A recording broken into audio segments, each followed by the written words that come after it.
Olá, oitavo ano. Então nós vamos para a nossa correção de geografia do livro de atividades, página 13 à página 19. Então a questão número 1 nos apresenta uma fotografia, né, de umas montanhas aí, parece de uma poeira branca, né? Que seria isso?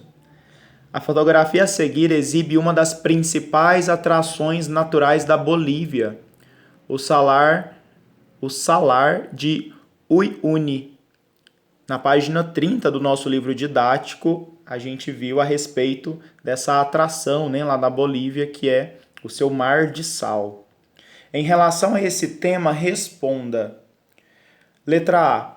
Qual é a atividade econômica e que recursos naturais existem no salar? Então, nós temos aí a extração mineral de sal, é a atividade econômica, tá bom? Extração mineral de sal. E que recursos naturais também há, né, na Bolívia, grandes reservas de lítio. Lítio é um metal necessário para a construção das baterias e também de computadores, tá bom? Então nós vamos ter aí extração mineral de sal e grandes reservas de lítio.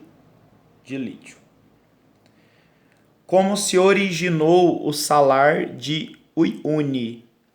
Como se originou? Se nós estamos falando então, né, de um mar de sal, de um deserto de sal, de uma região com muito sal, a gente tem que considerar como que é formado o sal. O que é o sal? O sal nada mais é do que minerais, ok? Que há no meio das rochas dissolvidos na água. Minerais de fácil dissolução na água. Então, quando a água ela sai lá da nascente, vai passando pelo rio, vai passando pelo córrego, ela vai passando por cima de rochas, ok? E essas rochas elas vão sendo meio que dissolvidas, né? Na verdade, os minerais que se dissolvem em água, esses minerais presentes nas rochas, eles vão se dissolvendo na água. Só que essa dissolução ela é pouco concentrada, por isso mesmo a gente fala que as águas dos rios, dos lagos, no meio do continente, ela é doce, água doce, porque nós não sentimos essa concentração de sal tão grande, que é um mineral, né? O sal mineral. Quando essa água chega no mar, no oceano, nós vamos ter uma grande extensão, né, de água ali, constantemente evaporando. A gente tem que imaginar isso. E muita da água que chega para nós através das nuvens vem através da umidade do oceano. As massas de ar, né, chamadas. Então, a gente só precisa considerar então que se o mar ele é salgado porque há uma grande concentração de minerais na água do mar e a água evapora e o mineral fica, nós temos aqui que considerar também que esse mar de sal, o chamado, né, o salar de Uyuni, ele é considerado o maior deserto de sal do mundo. E ele se formou através da evaporação das águas de um antigo lago salgado, tá bom? Então ele se formou da evaporação de um antigo lago salgado. Então a água já era salgada, então toda a água evaporou e o que ficou foi os minerais. Virando a página, na página 14, questão número 2. A questão número 2, ela acima, né, da letra A, B e C, há um mapa. Ela nos apresenta um mapa, página 14. O mapa abaixo corresponde aos países membros da Organização dos Países Exportadores de Petróleo, que a abreviação se chama OPEP, Organização dos Países Exportadores de Petróleo. Com a ajuda de um atlas, identifique quais são os países da África e da América filiados a essa organização. Então, olhando, né, esse atlas que nós temos aqui, esse mapa, nós temos já o nome desses países, de roxo, Venezuela, Equador, Argélia, Líbia, Nigéria e Angola, ok? Aí tem lá na Ásia, Iraque, Arábia Saudita, Irã, nós vamos ter a Indonésia também, tá bom? Letra A, na África, então nós temos 4 países, Argélia, Líbia, Nigéria e Angola. Na América, nós temos 2 países, a Venezuela e o Equador, tá bom? Complete a frase abaixo. Os demais integrantes são todos asiáticos. Então aí nós vamos ter Arábia Saudita, Emirados Árabes Unidos, Irã, Iraque, tá bom? Kuwait e Catar, que se situam na região da Ásia denominada de essa região da Ásia aqui, ó, que está bem do lado da África, do lado oeste, lado leste da África, né, acima do chifre da África. Essa regiãozinha aqui, nós temos então o Oriente Médio, além da Indonésia, que está lá em limite com a Oceania, tá bom?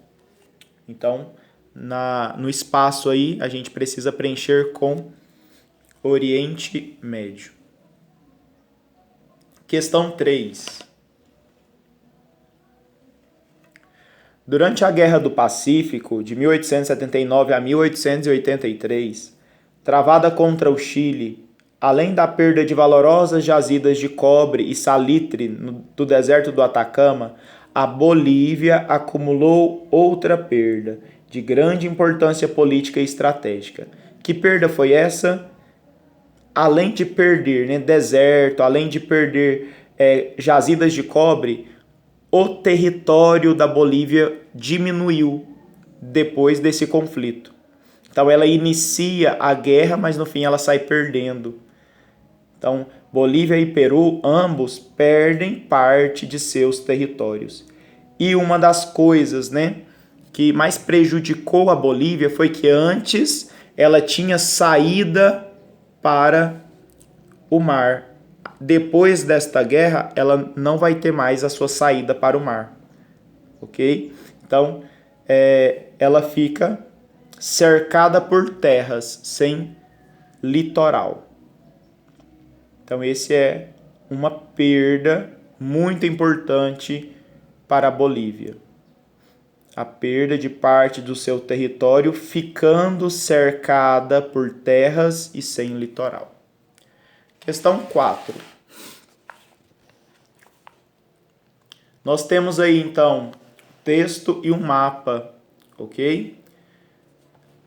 Questão 4, o texto vem nos dizer: durante as décadas de 1960 a 1980, a pesquisadora e ativista estadunidense Dian Fossey analisou e monitorou o comportamento dos gorilas do Parque Nacional de Virunga, na Ruanda, na África Equatorial.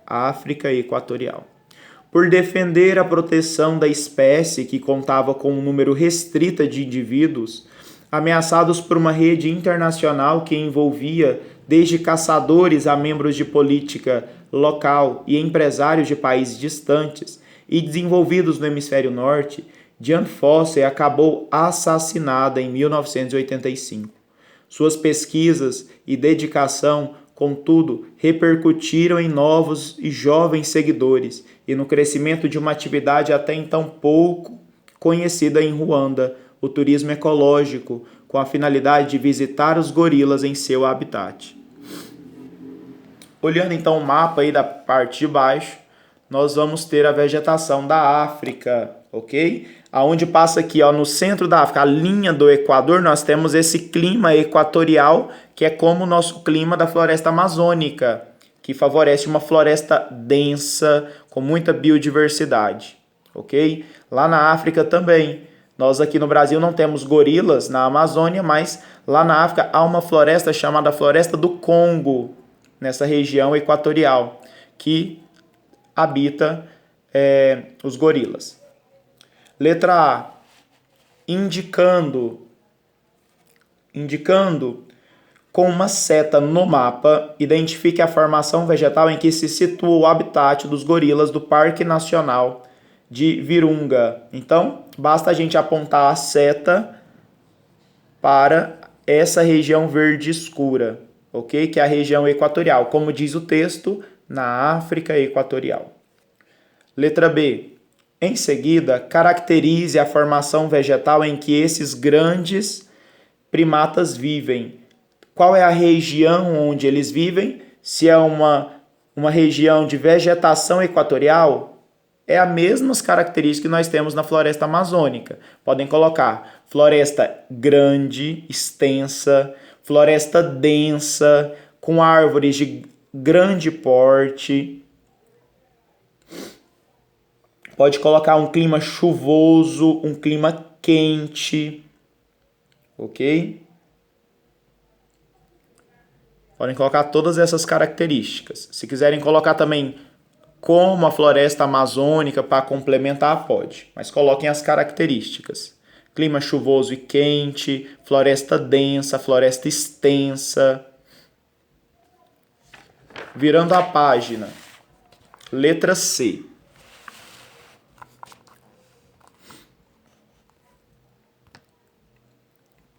Cite uma das razões que levam esses gorilas das montanhas da Ruanda e outras espécies à extinção.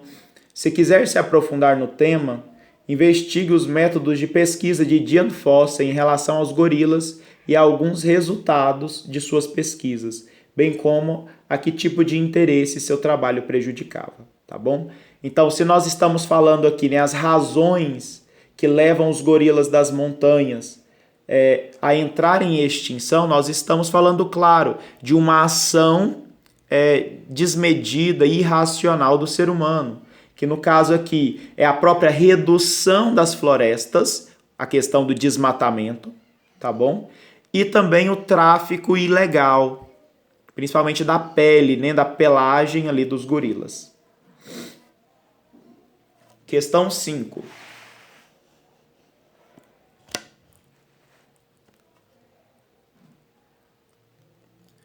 Cite 4 diferentes motivações que levam ao desflorestamento, desmatamento na África Equatorial, como também em outros domínios semelhantes, na América, no caso da Amazônia, e na Ásia, no caso das florestas da Nova Guiné e Indonésia, que também é uma região equatorial. Tá bom? Então, 4 diferentes motivações. Vamos colocar a pressão demográfica, ou seja, crescimento populacional e urbano. Crescimento populacional e crescimento das cidades. Vamos colocar também a falta de planejamento público, vamos considerar assim, ou falta de fiscalização. Podemos colocar também a expansão da fronteira agrícola, ou mesma coisa, expansão das áreas de cultivo, ok? E a própria extração vegetal e mineral. A mineração causa erosão, logo destruição da floresta, e a extração vegetal também gera o desmatamento para a venda da madeira, ok? Então podem colocar todas essas informações. Questão 6 vai nos apresentar 2 mapas, o mapa 1 e depois o mapa 2. A respeito do mapa 1,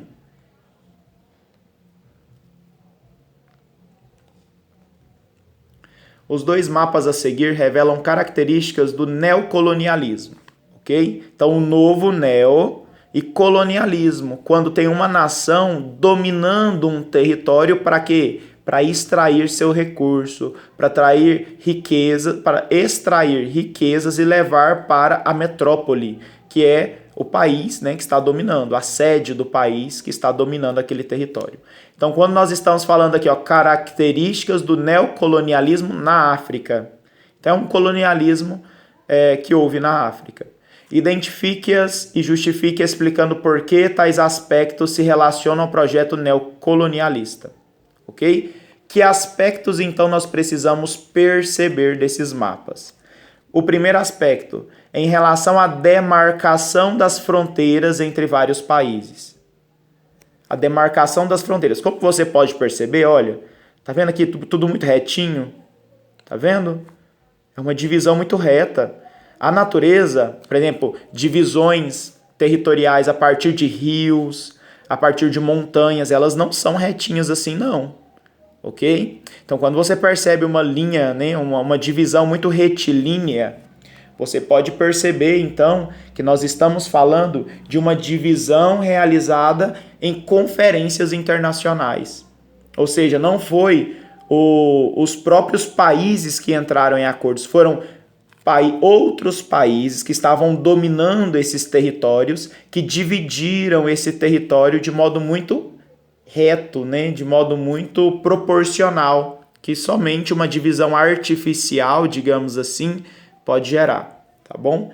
Então, as linhas retas das divisas, das fronteiras dos países, as fronteiras dos países de modo reto, deixa clara a partilha do território realizada através de conferências internacionais, principalmente uma divisão feita pelas potências europeias da época, que disputavam o território africano, tá bom? Então, nessa época do colonialismo, século XIX e século XIX e século XX, nós estamos falando então de países europeus que dominavam a África, e foram esses países que dividiram o território. As linhas retas das fronteiras dos países indicam que a divisão foi feita através de conferências internacionais realizadas pelos países europeus que dominavam o território africano na época. E o mapa 2.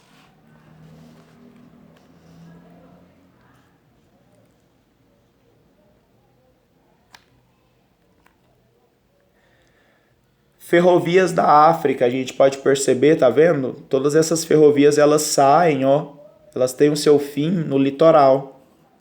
Por que será? Porque todas essas ferrovias, elas estão bem mais concentradas no litoral, no meio mesmo da África não tem, mas no litoral a gente encontra a saída dessas ferrovias, ok? Por que será? Então isso daí está devido à ação colonialista. E qual é a ação colonialista? Extrair recursos naturais para levar para o país que está dominando, para levar para a metrópole. Então nós temos o quê? Essas ferrovias na África, na sua maioria, parte do interior do continente para a costa, para o litoral, cuja função era de escoar mercadorias. Escoar mercadorias para os portos e dos portos para o mercado exterior. Então, as ferrovias africanas, em sua maioria, partem do interior do continente para o litoral, cuja função era escoar as mercadorias para os portos e destes para o mercado exterior. Podem colocar entre aspas aí, ó, depois de exterior. Metrópoles europeias que dominavam a África. Fecha parênteses. Tá bom? Questão 7. A questão 7, ela tem um erro, tá bom? Porque ela nos pede para ler um texto do nosso livro didático na página 33, só que não existe esse texto lá nessa página e nenhuma outra página, tá bom? Do livro. Então, provavelmente era uma questão antiga que, na edição, eles deixaram a questão e esqueceram de colocar o texto na página referida ou esqueceram de retirar essa questão, né? Então, na página aí, fala que em relação à parceria comercial com a América Latina, o encarregado interino de negócios da Embaixada Chinesa no Brasil, Yong Song, fez a seguinte afirmação. O que o chinês disse? Enquanto há alguém fechando a porta nesse momento, nós estamos abrindo. Ou seja, A quem o funcionário da embaixada chinesa no Brasil está se referindo e por quê? Né? Lembrando que economicamente a China ela tem um conflito, né, muito grande ali de competição com os Estados Unidos. Então, a China ela está se referindo aos Estados Unidos. Na época, era o presidente Donald Trump, ok? Então, o presidente aí, a quem ele se refere? Se refere a Donald Trump, presidente dos Estados Unidos na época, ok? E a sua política de protecionismo econômico. O que é política de protecionismo econômico? É proteção da economia. Donald Trump, então, ele favorecia seu mercado, as suas indústrias, a sua exportação, em detrimento, em prejuízo a todos os outros países. Então, em vez de realizar acordos econômicos, ele favorecia, né, ao seu mercado interno. Claro, ele sendo presidente do país, ele determina as suas ações. Mas para os outros países que necessitam de uma relação econômica, claro que isso é um prejuízo para esses países, né?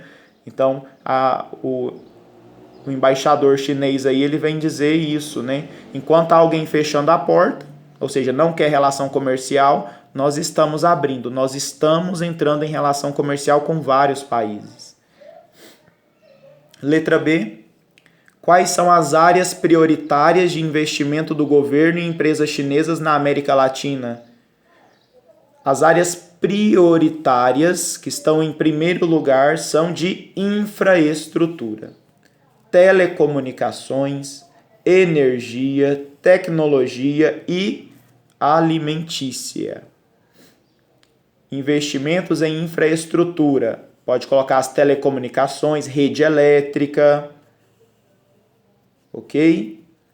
Usinas elétricas, tudo isso é investimento em infraestrutura. Estradas, ferrovias, a própria tecnologia. Não tem como eu querer um país globalizado que vende para o mundo inteiro se não tem tecnologia para a produção agrícola, se não tem tecnologia para a própria comunicação, né, entre países, comunicação à distância. E no setor de alimentos, ok? Então aí a produção agrícola, a própria industrialização de produtos alimentícios. Essa questão de ferrovias, de investimento em infraestrutura e também relacionada ao colonialismo, nós vemos na página 34, tá bom? A página 34 do nosso livro didático nos traz referências sobre essas estradas de ferro, até hoje, né? A China ela investe nessas infraestruturas por quê? Porque ela é boazinha? Não, porque ela quer comprar da África. Ela quer comprar desses países, por exemplo, do Brasil. Por isso que ela investe nesses países. Esses países tendo estradas, tendo navios, tendo portos, eles podem pegar seu recurso natural e vender para a China, exportar para a China, ok? Então a China ela é uma mão lavando a outra, né? Ela não faz isso por bondade. Virando a página, questão 8. Também falando sobre malha ferroviária, né? As ferrovias aí do Brasil. E quanto à malha ferroviária do Brasil? Analise o mapa das principais ferrovias do Brasil, compare-o com os das ferrovias da América do Norte e em seguida responda ao que se pede. A gente consegue perceber que do Brasil está muito concentrado na região sudeste e sul do Brasil, as ferrovias, ok? E também no litoral, não esqueçam. Já na América do Norte, a gente percebe que tem ferrovias cortando todos os países, né? Tem pedaço do Canadá, tem pedaço dos Estados Unidos, chega até no México, ok? Então, a gente já percebe uma diferença. Essas daqui, não necessariamente da América do Norte, estão voltadas ou concentradas no litoral, mas elas se distribuem por todos esses territórios, tá bom? A gente responde a letra A partir disso.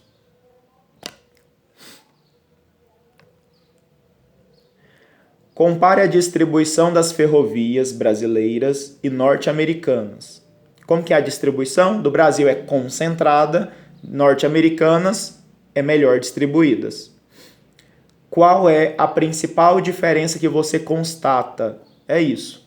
Ferrovias brasileiras estão concentradas numa região específica do território e as ferrovias norte-americanas estão melhor distribuídas, tá bom? Letra B. Por que essa disposição espacial de nossas ferrovias? Qual deve ser a principal função atribuída ao transporte ferroviário no Brasil? Por que as ferrovias do Brasil estão concentradas nessa região litorânea? E qual a principal função disso? Está concentrada por causa da exportação de commodities que o Brasil tem. Então, o Brasil, uma das bases das suas economias é o setor primário da economia, produção agropecuária, ok? E exportação de minérios. Então, as ferrovias estão aí para exportação, escoamento da produção do interior para os principais portos de exportação. Escoamento da produção do interior para os principais portos de exportação. E, completem, e não para a integração das regiões do país, como acontece no norte americano ou na América do Norte, tá bom? E não tem função de integrar os países, interligar os países, os estados do país, tá bom? E não tem função de interligar os estados do país. Apenas escoamento da produção do interior para os portos que estão no litoral para exportar essa mercadoria.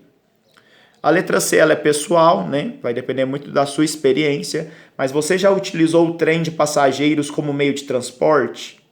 Onde? Qual foi sua impressão sobre essa experiência? É uma experiência, foi rápido, é um transporte mais rápido, é um transporte confortável, é um transporte perigoso, o que você achou? Né? Se você já andou nesse transporte, se você ainda não andou, né, você coloca não. Questão 9, página 19.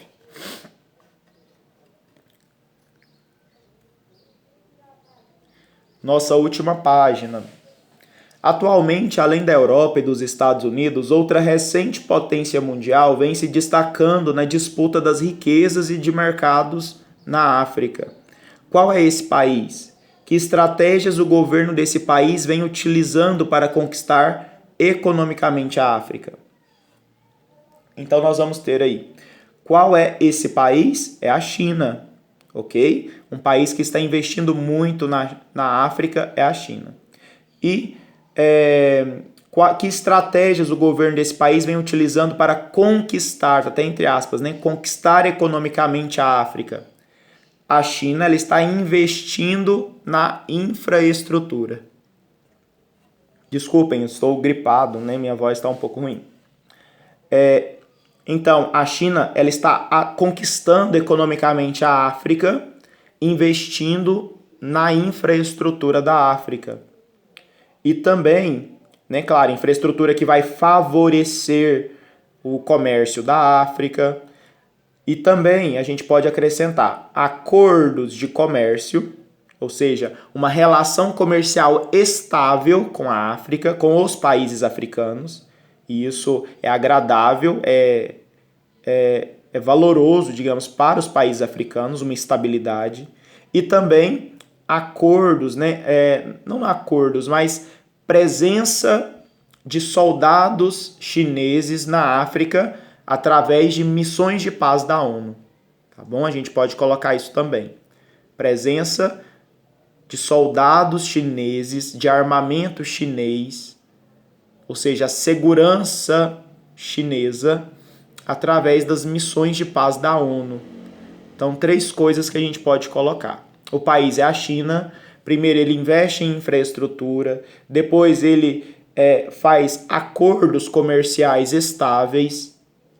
E a presença da China, a presença militar da China em missões de paz nos países africanos. Questão 10. Para muitos economistas e cientistas políticos, não basta o solo e o subsolo serem agraciados com valiosas riquezas naturais. É necessária a organização política e econômica dos países para saberem geri-las e delas tirar o melhor proveito para seu desenvolvimento e de sua população. Letra A. Por que não é suficiente ter riquezas naturais para o desenvolvimento de um país? Porque, como diz o texto, não é necessário simplesmente ter um solo e um subsolo agraciado com riquezas. Porque se você não tem infraestrutura para escoar essas riquezas e vendê-las para o exterior, elas não vão gerar riqueza para o país. Então, sem investimentos em infraestrutura, não tem como escoar essas mercadorias. Ok? Então, a gente está falando aqui dos commodities. O que são commodities? Commodities são matérias-primas que são comercializadas internacionalmente, ou seja, em que um país ele extrai ou ele cultiva e vende para outro país, ele exporta. Então, esses commodities, eles vão tornar o país eles vão tornar o país mais vulnerável, porque agora os valores, eles estão não estabelecidos pelo país que está vendendo o produto, mas ele é estabelecido pelo comércio internacional. Então, a oscilação dos preços é muito maior no mercado mundial, tá bom? Então, vai ter uma economia vulnerável, uma oscilação dos preços dos commodities e também não basta ter riqueza no seu território se você não consegue exportá-la. E isso precisa de investimento em infraestrutura, tá bom? E a letra B, nossa última questão. Pesquise exemplos de commodities produzidos e exportados pelos seguintes países da América Latina e África e preencha o quadro a seguir. Então, o Brasil, que é o primeiro, né? Os principais commodities que ele exporta é minérios de ferro, alumínio e manganês. Ferro, alumínio e manganês. Manganês, ele é essencial para a produção do aço, tá bom? A Nigéria é o petróleo, seu principal commodity. O Peru, a prata, o minério de prata e a pesca. A África do Sul é o diamante. O Paraguai é a soja.